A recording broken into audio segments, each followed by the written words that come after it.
Hello, welcome to the Natter, brought to you each week by Cardiff Metropolitan University's Sport Broadcast MSc and Sport Media BSc. This is with former Welsh international rugby player turned world record breaking extreme environment athlete Richard Parkes. In December of 2019, Richard attempted his fourth solo unsupported trek to the South Pole. After an aborted trip in 2018, Richard and Team Quest, including students and staff at Cardiff Metropolitan University, joined forces again to push for the South Pole. In this podcast, Richard talks about his coffee choices, taking control, mental strength, discipline, pushing himself, and missing his family.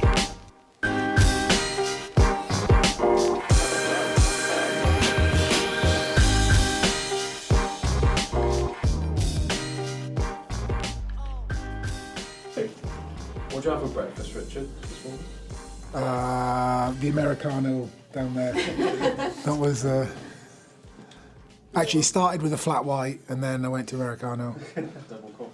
Yeah, I read a really interesting article actually about your choices of coffee, and basically the article was saying that if you're a cappuccino or a flat white drinker, there are 3 benefits to moving to Americano. They did like this whole thing over a year, and that you save like $2,000 if you no genuinely if you went, because an Americano is cheaper than whatever the coffee, so you save like 20-30p a coffee. They did the maths. Also, the environmental impact of milk. They did this whole thing on like kind of obviously the greenhouse gases emitted and CO2 emitted from milk production. And what was the third thing? Oh, the third thing was calories. Like obviously much less calories. So that's. I start with a flat white and then I move on to Americanos in the day. I'm trying it. I prefer milk though; it's nicer. Anyway, that's it. I've been on my own, guys, for a month. Right? You've got to work with me just a little bit. I know you might not know this, but my wife works in London, so like literally my conversations are like with my 2-year-old son. That's it. That's the conversations I have. So.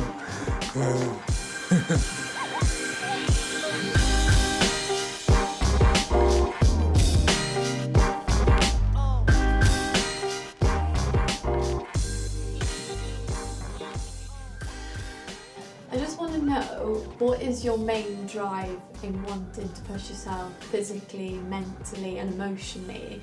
What do you get from it? Well, I shouldn't ask that. That's a cracker to start with. Fair play. Joe wasn't lying. Each project that I do, whether it's the big ones that happen every 2 or 3 years or the kind of smaller projects in between, they each have a different why. You know, we find ourselves in different points of our lives with different challenges or different, things going on. But there are some kind of solid, immovable whys that stay with me, and I think the first thing is there's some really interesting work being done at the moment researching the mental health benefits that adventure can give us above and beyond mainstream exercise or physical activity. And actually, I'm really proud. I'm working with a student here at Cardiff Met called Jack Horder at the moment who's doing research into this very field. Obviously, I didn't know this 10 years ago, but when injury ended my rugby career, I fell off the edge of a cliff, and it was the darkest period for me, with the darkest thoughts. And I think learning how to climb was my way out of that dark hole. I didn't realise the impact that adventure would have on me at that time, but I certainly wanted something that would push me physically, push me mentally, and that was scary. It was my way of kind of getting control back in my life. And fast forward a decade, I'm still doing the things that I do, and I'm still kind of pushing myself physically, mentally, and emotionally, because I really enjoy those kind of self-development opportunities that come in times of adversity, in conditions, in hostile conditions. That kind of resilience, that mental strength, just the coping skills around managing the unpredictability, these are all transferable, and I transfer these into my day-to-day life. So I personally enjoy pushing myself, particularly in extreme and hostile environments, because it kind of grounds me here in the real world. The second thing, we're each put on this planet with a unique skill set. And I think part of our journey is finding that unique skill and that unique value that we can add to the world.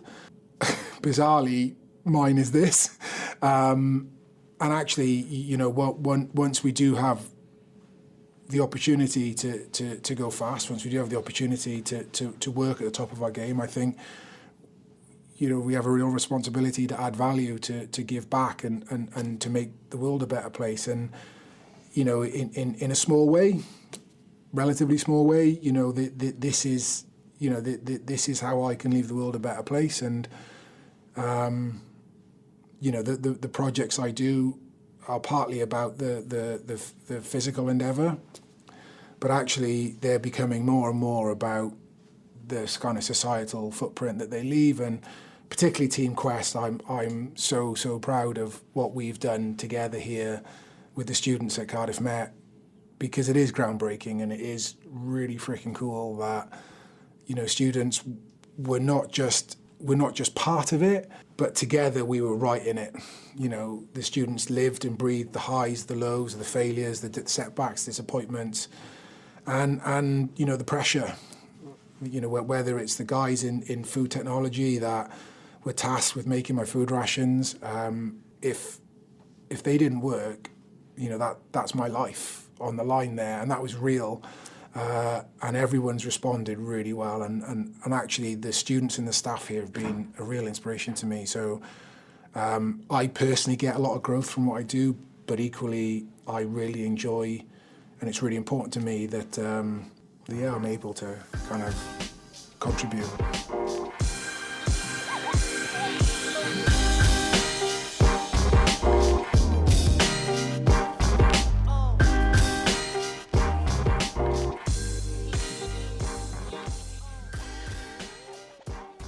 So you talked about not only the physical struggles but also the mental struggles of being on the expedition.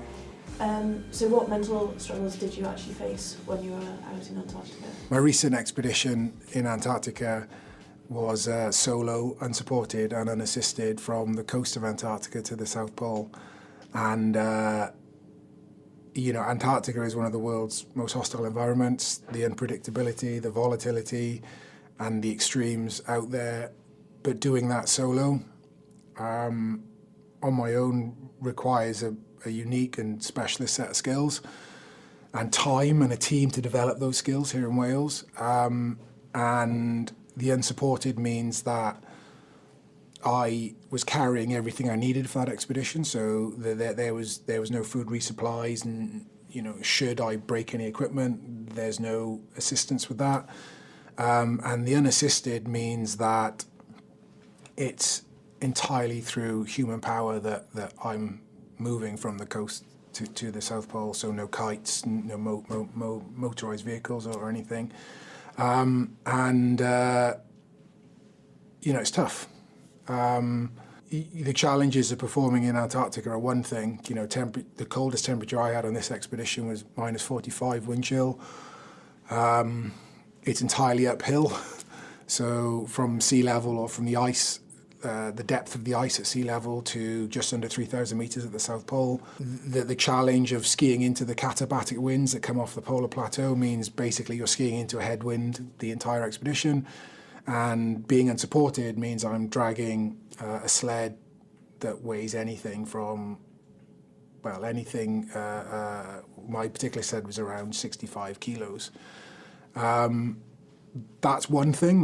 That in itself is pretty limiting, but actually performing solo really turns a microscope on everything, on your skill, because there's nobody to help you. There's very little margin for error. Should I, for example, rip a tent or lose a tent in the wind or whatever?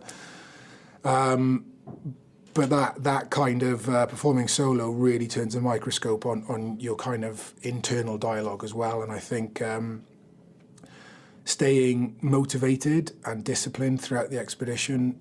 I completed the expedition in 28 days, which is the second fastest time in history. And kind of to put it into context, the next fastest time after that is 38 days. So we were operating right at the top of the game. But in order to do that, it's about maximising the time skiing and sleeping and minimising all the other time. So I developed a strategy here in Wales to ski for 16 hours a day in 1 hour and 10-minute blocks with a 5-minute break at the end of each block. And I was going to sleep for 30 minutes halfway through the day and 2 hours at the end of the day, having kind of the discipline to maintain that strategy when all you want to do is stop. All you want to do is pitch your tent and get in. And when you're in your sleeping bag, all you want to do is stay in it. That's hard, and without anyone to kind of bounce off or to kind of G you up when you're down. And but probably one of the hardest challenges performing solo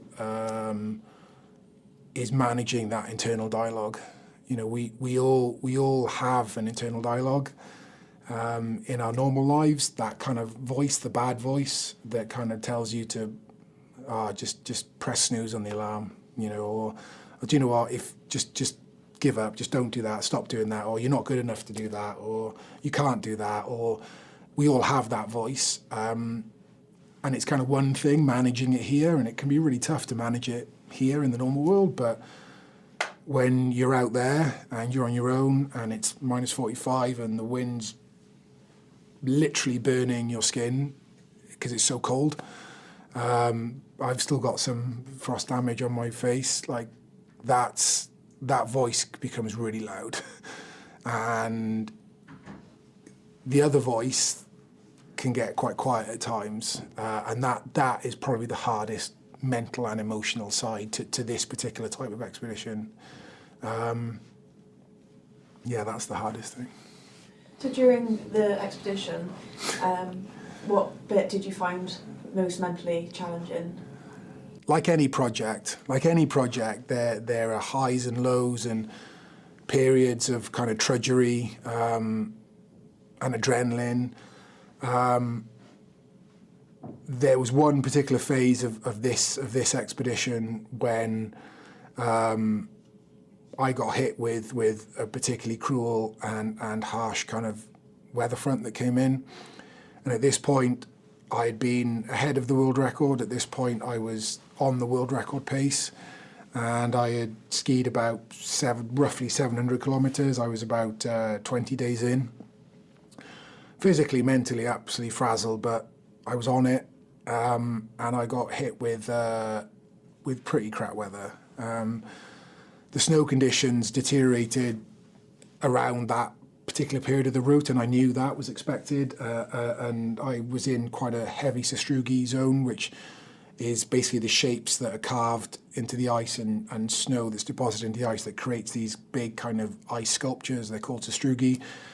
And this particular zone or area, they were anything from a metre high to, you know, as high as a transit van. So it was over them, around them, you know, and it made life physically hard on the skis. I had zero visibility, so I had flat light for 3 days, which meant I couldn't see anything, so no contrast, no horizon, no shadow, so I didn't know where I was putting my foot or my ski. And this cold snap, so minus 45 wind chill, and that basically ground me to a halt. You know, I can move in flat light, I can move in cold, I can move in sastrugi, but that kind of perfect kind of equation of all three happening at the same time meant my daily distances dropped from just under 50k down to about 15k, and it was then that I realised that the world record that I know I'm capable of beating, and I was beating, slipped away from me, and that really kind of challenged my kind of resilience and my determination, because every part of me wanted to just quit at that point. Every part of me wanted to give up and go home. I couldn't really figure out why I was there. But the project was always about something bigger than me. It always was. That's not a cliche. That's what gets me up in the morning. That's what got me to training at NIAC. That's what powers the last 2.5 years. And really wanting a win for everyone involved and wanting to finish the project successfully is what kind of got me through that. And that was a real grind. Really, really tough 4 or 5 days. To add to that, I had to ration my food, which meant I went from 7,000 calories down to 2,000 calories a day, but still skiing 16, 19 hours a day. That last 6 days of the exped was probably the hardest 6 days of my life, and I really mean that. But it's funny how quickly we forget the bad times, because the second I arrived at the pole, after a little cry, a little tear into my Welsh flag, actually I genuinely felt joy and genuinely felt elation, and it's really funny. It's funny how quickly we forget the bad times.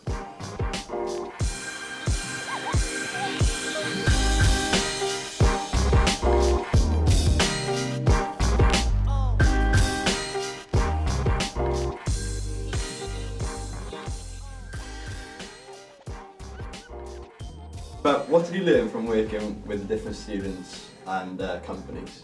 I've taken so much from working with the students. It's really hard to kind of articulate it. The students and the staff here at Cardiff Met have been a real inspiration to me, and I don't say that lightly. All the partners involved in Team Quest, from the corporate partnerships to the technical partnerships and the equipment partnerships, I've really felt a sense that everyone has been really engaged, and I felt so much support to get the job done that certainly is one of the things that powers me when I'm out there on my own. The thing that I found really inspirational and really powerful about the work that I did with the students here is the lens that you guys see the world through. And it's a different lens to the one that I have, that my parents had. And that was critical in achieving what we did. It's really easy to do what's always been done. It's really easy to make the same choices that the person before you made. And we see that in so many things. Obviously, we're talking about polar expeditions, but that applies to so many things. And after the disappointment of last year's expedition, it became really clear to me and to those involved in the project that we couldn't do the same thing again. Isn't that kind of the definition of madness or something, doing the same thing and expecting different results or something? I don't know. When I've personally found the courage to let go and to give you guys kind of a blank canvas, really wonderful things happened. And, by looking at the problems differently and by having different perspectives, a different lens, and not having kind of the baggage that I had from 5 other expeditions in Antarctica, meant that we came up with different solutions and better solutions for some tough problems. And the equipment that was developed and the food that was developed, all of these things were critical in the success of the project. And the kind of energy that the students brought to the project, the fashion tips that you guys brought to the project, all of that stuff was really inspirational to me and really powerful to me. But the thing that I learned in a nutshell was just how important it is to bring the diversity of team together in a project, and how important it is to have the courage to look at problems with fresh sets of eyes.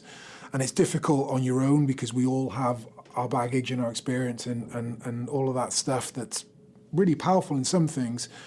But what you guys did was just rip up all the pages and rewrite some of the things that have been done for centuries. And that was a huge inspiration to me.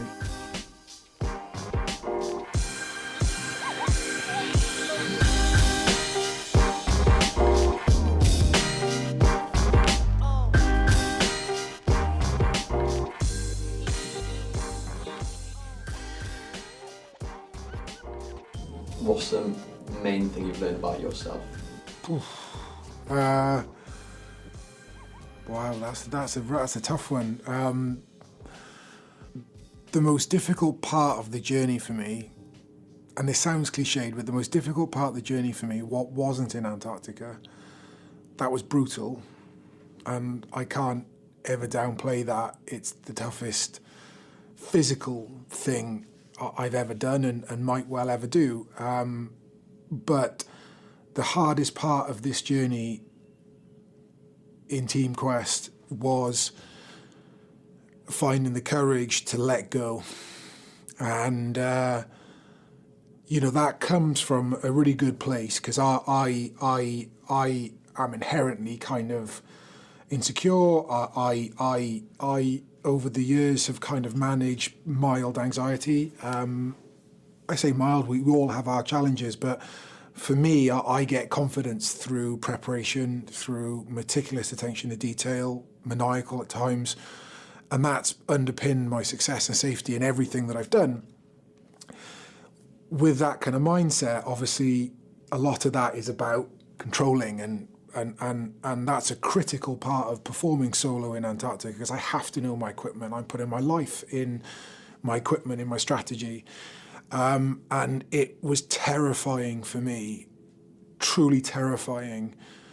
And it was a wrestle. It really was a journey over multiple weeks to actually find the courage to say, this is the problem, you find the solution. And to then step back. And it went against everything it went against every strategy that I've kind of developed over the last 40 years. And that was the toughest part of the last 2 or 3 years. But I would not be sitting here with 2 new world records and feeling as proud as I do had I not made that leap, because the fresh perspectives, the new eyes, the challenge that the students brought to this project created better solutions, better equipment that ultimately was critical in the execution of the expedition.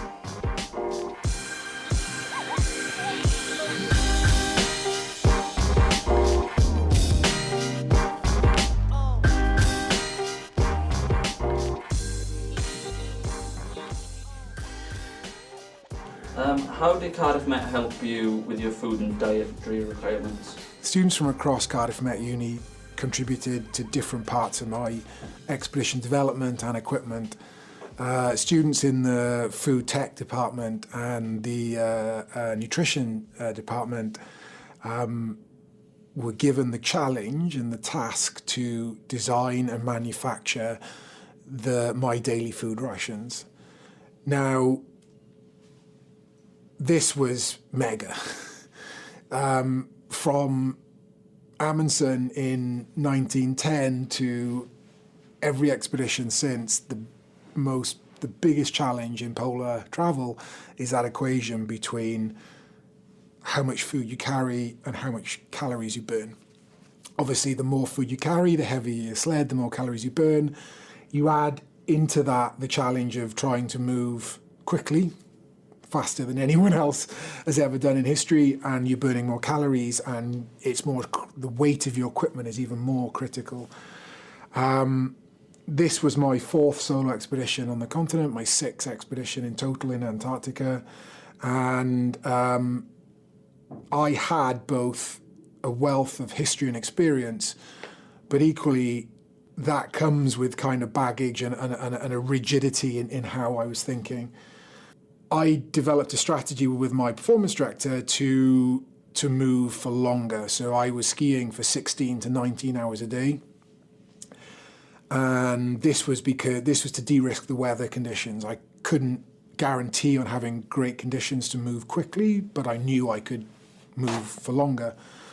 But this needed to be fueled and powered. And the students here at Cardiff Met looked at the problem differently. It's quite easy to kind of be stuck with what's always been done, 3 meals a day, 4 meals a day, dehydrated meals.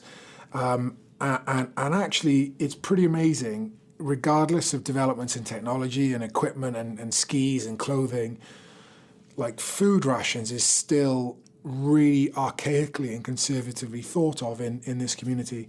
So anyway, so the students looked at how could they create a food system that would give me as much calories as possible in as little weight as possible. I knew that I was going to be burning between 10 and 11,000 calories every day. We can't carry that. My first solo expedition, I carried 5,000 calories. Second solo expedition, it was 5,800 calories. Last year, we got that to just over 6,000 calories. This year, we took a giant leap. And I have to say, the students and the staff were incredible because we created 7,200 calories a day. And it meant that they designed kind of nutritionally balanced, specific to kind of what I wanted and what I knew worked for me, both solid and liquid food supplements that I was able to take throughout the day, which meant I was able to kind of drip feed around 500-600 calories every hour into me, which meant I could sustain that level of performance for 28 days. And that was a real game changer, actually, because we can all do one big day. We can all do maybe 2 or 3 big days. The real challenge was staying fit and staying healthy and replicating 16 to 19 hours a day for 28 days. And they absolutely crushed it. Fair play to them.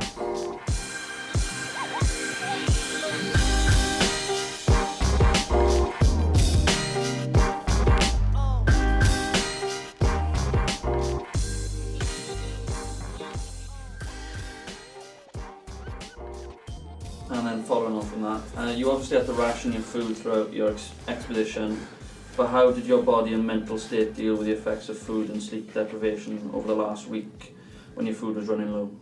The last week, 10 days of the expedition were tough.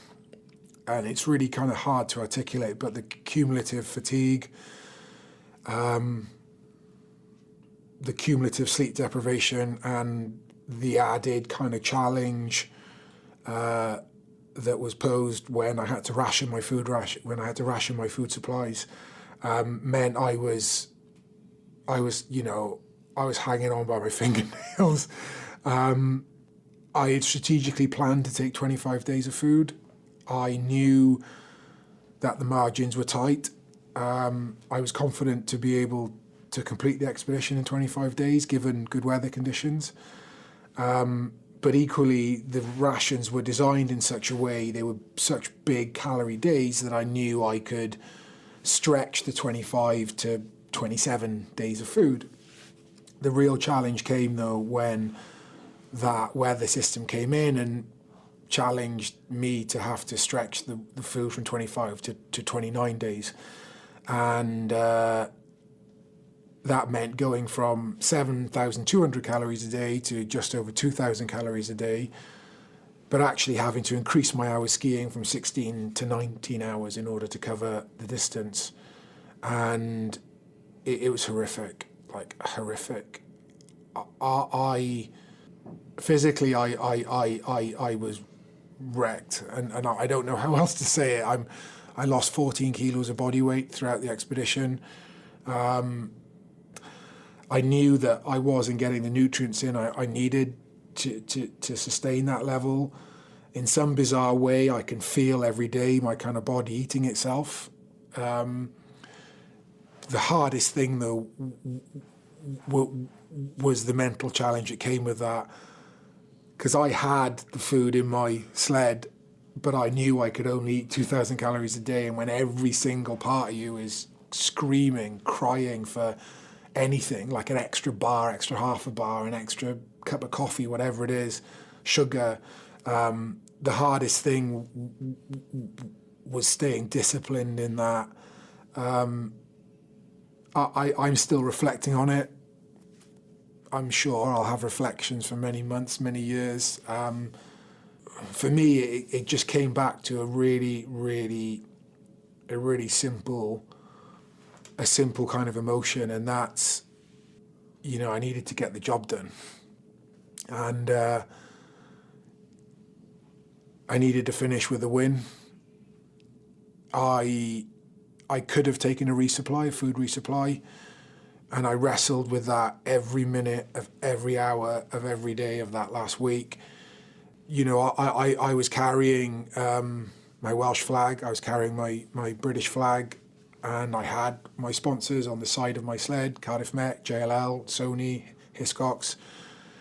And those things, they might just seem trivial, or they just, we kind of talk about them in passing, but they mean something to me. Every one of those companies on the side of my sled had invested time, effort, belief into me.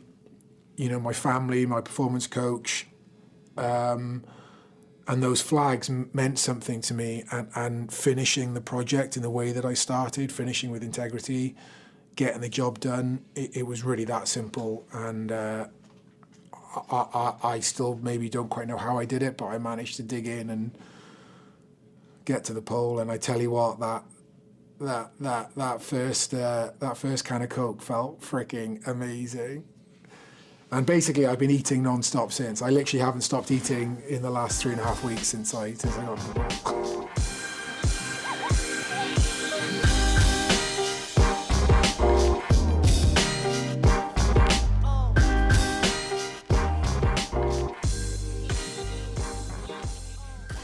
We talk a lot about physical impacts and everything. Emotionally, though, I'd like to know how hard has it been away from your friends and family doing an expedition for so long? Is this something you have to put to the back of your mind, or is this something that you can use to spur you on? I have no idea why that just punched me in the stomach, that question. I have no idea why that made me emotional. It's a really, really high price that I have to pay to do what I do. Any of us have the privilege to perform at the top of our game. That opportunity comes with a price, and that's a sacrifice you pay of not, going out on a Friday night, or having to manage your diet, or having to, to save, or whatever it is. I'm really at peace with all those kind of sacrifices. I've played professional sport all my life. Missed my sister's wedding, for my first cap for Wales, that I would do, sorry, Deb, 10 times out of 10. That is kind of easy. This, though, this year was different. I've just become a dad, and my son Fred is 2 years old, and I've missed his first 2 Christmases as a result of this project, and that is a guilt that I wrestled with every second. It's what drove me. It's one of the things that drove me. And it's certainly one of the things that has really challenged me to really get clarity over why I'm doing what I'm doing. As a younger man, 10 years ago, my driver was proving people wrong. My driver was pushing myself. My driver was maybe some of the things that might seem obvious. Now, the driver was always about adding value, was always about making the world a little bit better for Fred, or being a good example to Fred. But that was really And that's something I'm still kind of wrestling with now. Joe, my wife and I, we've managed other expeditions together, and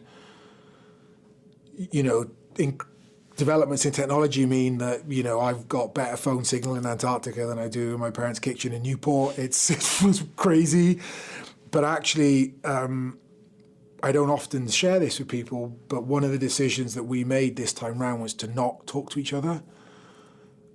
It was absolutely the right thing to do, but it just ratcheted up that kind of price. And the reason why we chose not to communicate with each other is for my mental stability and for my performance, and also Joe's and Fred's and my mum and dad's back here. It's sometimes really difficult to communicate with people when they're in really kind of extreme situations, and they worry, I worry, and it's hard sometimes. We use technology this time to create a system that meant they were live tracking me. And they knew to the minute when I should be skiing, when I should be sleeping, and that gave them peace of mind. That gave them the confidence to know that I was alive, I was safe. We communicated by text once a day, and that, again, was the right amount of connection. But I didn't speak to Joe, Fred, my mum and dad for the 28 days, and that was tough, but it absolutely meant that I was able to stay focused. I was able to stay on it. Previously, last year I called home on Christmas morning, and I must have been on the phone for 10 seconds, 15 seconds, literally, and I spent the next 3 or 4 hours crying into my goggles. And it might seem counterintuitive, but in order to protect myself and to protect my family, we made the decision not to talk, and that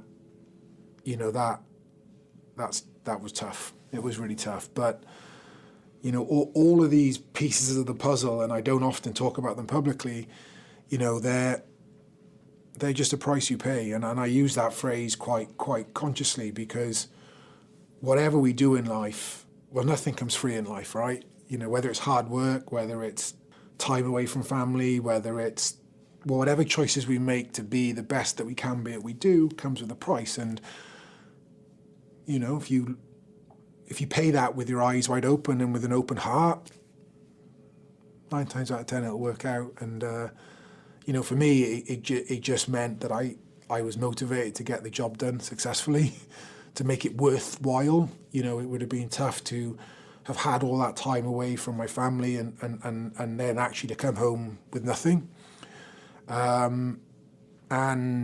It drives my kind of passion to use the project to add value.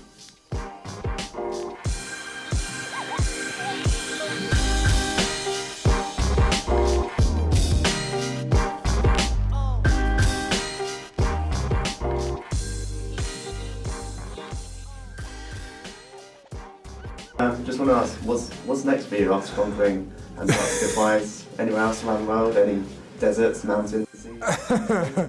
I often kind of get asked what's next. I this time feels different for a number of reasons.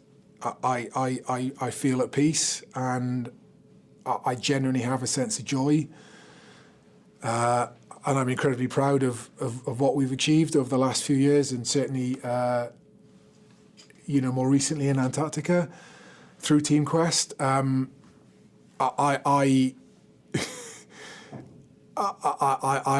will take some time to recover, to try and enjoy it. I'm pretty crap at celebrating, and I'm going to do my best to celebrate. I already have. Time with family, friends, sponsors, partners. Being a solo project means that people couldn't be with me, so I'm looking forward to sharing that with people that have played such an important role in it. But this project feels different because it feels like just the beginning. it's a decade into this chapter of my life, but it feels like just the beginning. You know, all the people and the brands and the partners involved in this project took a real leap of faith. It was really groundbreaking to put young people and business executives right in the middle of it, in real time, in real life, with real consequences. And, you know, we've come out the other end of it. We're all alive, we're all in one piece. And actually, we've got so much to be proud of, but it feels like just the beginning. And, you know, I would love to create the opportunity for people to actually be a part of the next project, as in on the ice or in the air or in the sand or whatever. I'm trying not to give anything away because I have an idea. It would be great if people could be part of the development and the execution of the project. But yeah, this certainly feels like just the beginning. So I'm going to take some time to celebrate and recover. But equally, you know, I'm really amped to build on this momentum and to start building the next one. Would you go back to Antarctica? Ooh, it's funny when you said that. I crossed my arms, like, because it's still like quite raw. I love Antarctica. I feel very privileged to have been there, to have experienced it how I've experienced it. And I'd never say never. I'd never say never. I've been offered work there this year, which I've had to turn down for obvious reasons. I'd like to see Fred's third Christmas. I've missed the first two, but I'm looking forward to the third. But at the moment, it terrifies me to think of what would be needed to go back. So I don't know. I'll never say never, but not at the moment.